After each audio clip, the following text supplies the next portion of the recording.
नमस्कार. श्री स्वामी समर्थ सर्वांना. तर प्रत्येकाच्या घरामध्ये काही ना काही दोष असतात. त्यामध्ये घरामध्ये वास्तुदोष असेल किंवा पितृदोष असेल किंवा लहान मुलांना मोठ्यांना इडापिडा असेल, घरामध्ये एखादी व्यक्ती सतत आजारी असेल, तर घरात जर यापैकी कोणतीही गोष्ट घडत असेल तर अमावस्येला एक उपाय करायचा आहे.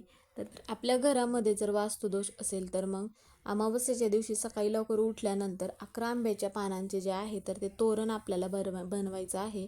आणि ही 11 आंब्याची पानं आपल्याला काय करायचं आहे, जो कलावाचा धागा ज्याला आपण लाल रंगाचा जो धागा असतो पूजेमध्ये वापरतो, तर त्या धाग्याने आपल्याला हे तोरण बनवायचं आहे. आणि आपल्या घराचा जो मुख्य दरवाजा आहे, म्हणजे जिथून आपला प्रवेशद्वार असतो, तर त्या दरवाजाला आपल्याला ह्या आंब्यांच्या पानांचं तोरण लावायचं आहे. कारण की यामध्ये नकारात्मकता शोषून घेण्याचं काम करते, म्हणून आंब्याचं पानांचं तोरण आपल्याला लावायचं आहे. घरामध्ये सतत भांडणे होतात, घरामध्ये वादविवाद होतात, आजारपण आहे, रोग आहे, तर त्यासाठी आपल्याला एक आंब्याचं पान घ्यायचं आहे आणि एक ग्लास भरून आपल्याला पाणी घ्यायचं आहे.